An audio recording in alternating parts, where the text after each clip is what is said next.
Initiation into the Order of the Temple, a documentary reconstruction. The Order of the Poor Knights of Christ and of the Temple of Solomon was founded around 1119 in Jerusalem. Initially, it consisted of 9 knights who took a vow to protect pilgrims. By the end of the 12th century, the order had grown into a powerful military monastic corporation with thousands of members throughout Europe. Admission to the order was accompanied by an elaborate ceremony that changed over time, but retained an unchanging core. We are in a small commandery in the south of France. The year is 1270. The candidate's name is Bernard. He is 25 years old, of knightly lineage, and has already lived in the commandery for a year as a servant and novice. Today, the chapter will gather to decide his fate. 1. Preliminary trial and chapter assembly. The initiation was never spontaneous. The rule of the order required that the candidate first undergo a period of trial. The master or prior of the commandery observed him, what his character was like, whether he was proud, whether he was ready for obedience. For a knight who has not been tested must not be received, is recorded in the Latin rule. On the day of the ceremony, the brethren gather in the chapter hall. This may be a special room in the castle or a separate building, but often simply the largest room of the commandery. It must be closed to outsiders. The doors are locked. You stand before the All order. present are full brother prepared? knights I or am prepared sergeants. to serve. Outsiders are I forbidden accept entry. this mantle. The prior, Then rise, brother, or and join master, us. if the reception takes place at a provincial chapter, sits on a raised seat. The senior brethren stand beside him. The candidate is led in and placed before the assembly. He has already fasted for several days, confessed, and spent the night in prayer. He is dressed in the simple clothing of a novice, without weapons. Questions of fitness. The prior begins a strict interrogation. This is not a formality, but a legal procedure. The exact wording is known from the interrogation records and the text of the rules, Regula Templi. The prior asks, "Brother, do you ask to be received into our brotherhood?" The candidate kneels down, folds his hands, and replies, "I ask, for the sake of God and the Virgin Mary, to be received into the brotherhood of the Knights of the Temple." The prior continues, "Have you well considered your decision? Do you know that our rule is harsh? You see only the outward appearance, fine horses, good weapons, rich cloaks. But you do not know how heavy the inner commandments are. For you, who are master of yourself, will become a slave. You will sleep clothed, eat what is given to you, and endure hardships. Should you wish to be an Acre, you will be sent to Antioch. Should you wish to fight, you will be made to wash dishes. Are you prepared for this?" This text is known almost verbatim from the rule. The master was obliged to warn the novice against illusions.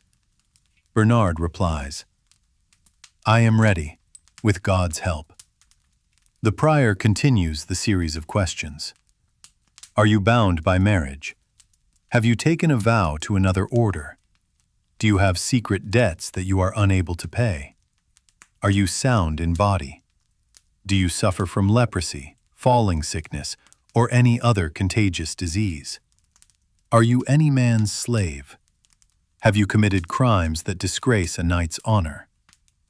If the candidate conceals anything, he will be expelled in disgrace. And if the deceit is revealed after the oath, he will be put in chains and thrown into a dungeon. The Templars were utterly serious. Surety and consent of the chapter. When all questions are exhausted, the prior addresses the assembly. "Brothers, have you heard anything of this man that would hinder his reception? If anyone knows, let him speak now, for afterward it will be too late. It is written in the rule, if anyone knows something ill and remains silent, he commits a sin." Silence.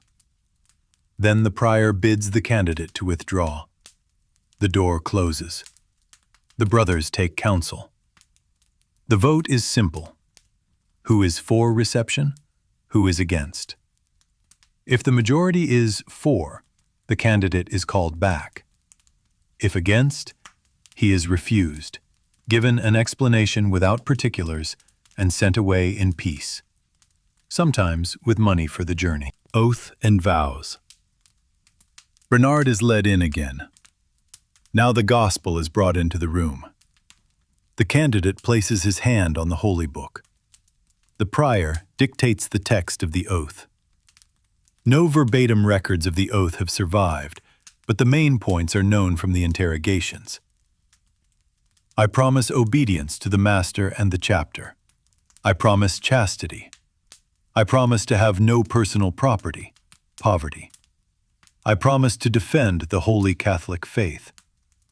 I promise never to leave the order, nor to go over to the Saracens. I promise to keep the secrets of the order. Was there an additional clause about worshiping an idol, the so-called Baphomet?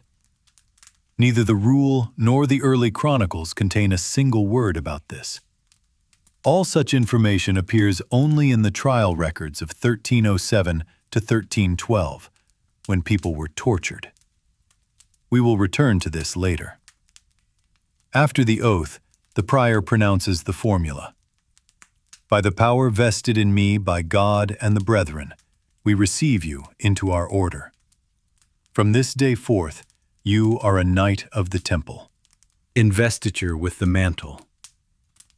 The candidate rises from his knees. The most symbolic part now begins. The brothers bring in a white mantle with a red cross on the left side. The rule stipulates that only knights, and not sergeants, have the right to the white mantle, a symbol of purity and martyrdom. The cross was originally bestowed later upon permanent residence in the order, but often during the admission ceremony it was already conferred with the cross attached. The prior takes the mantle and places it upon the shoulders of the new brother, saying, "Wear this mantle as a sign of our faith and thy protection. May it remind thee that thou hast chosen the path of suffering for the Lord's sake." Then follows the fraternal kiss, a sign of acceptance into the community.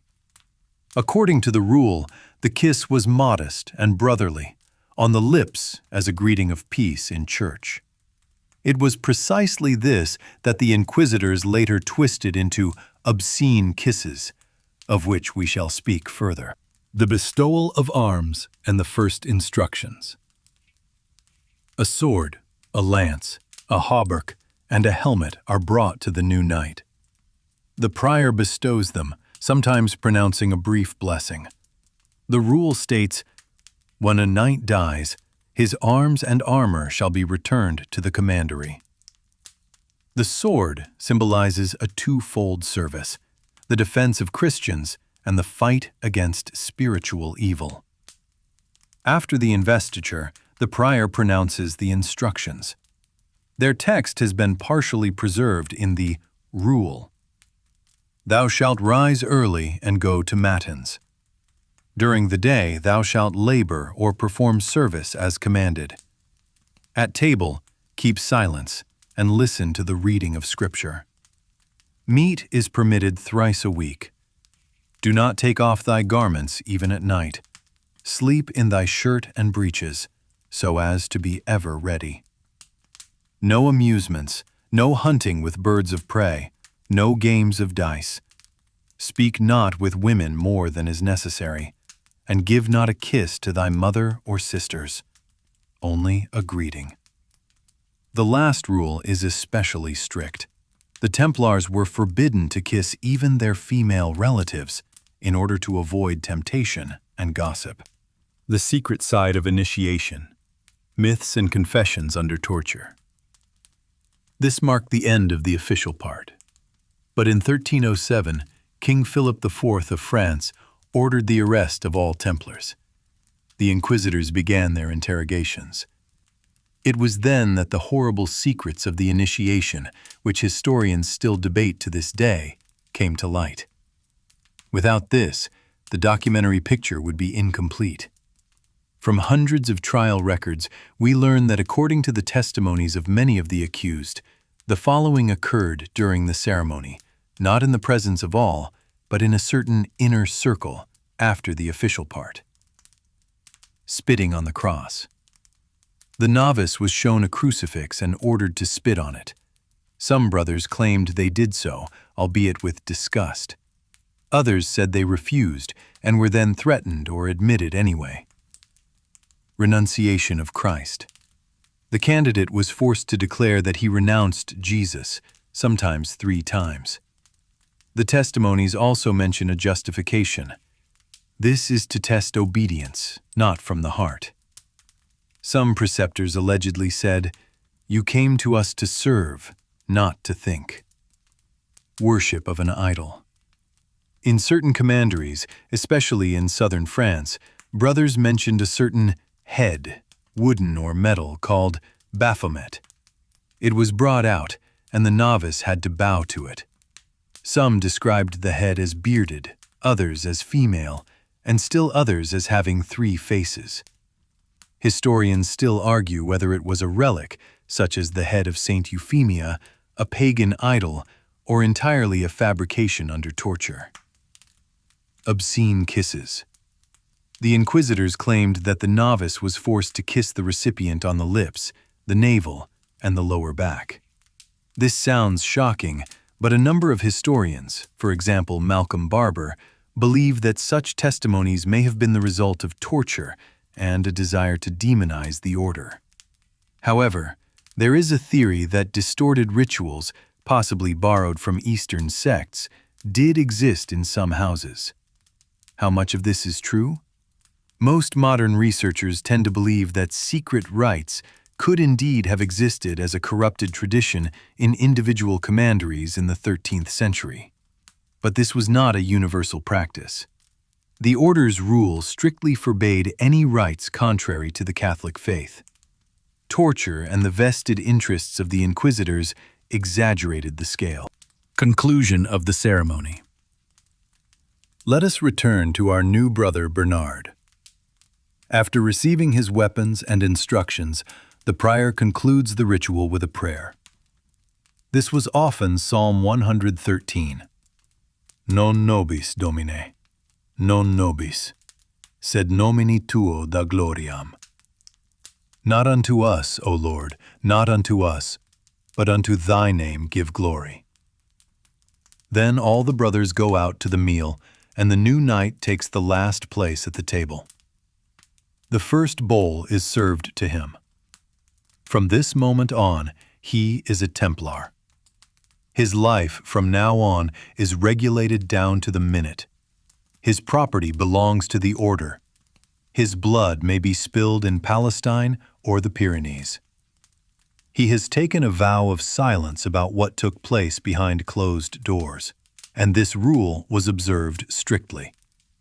Only once, nearly 40 years later, would the fire of the Inquisition tear from this secret its terrible and dark underside. Afterward. The Order of the Templars was crushed. The last Grand Master, Jacques de Molay, ascended the pyre in 1314.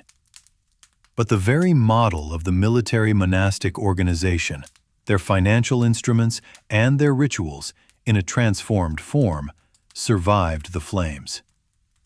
The initiation into the Templars remains a mystery. 90% a documented procedure and 10% a secret that we will never unravel.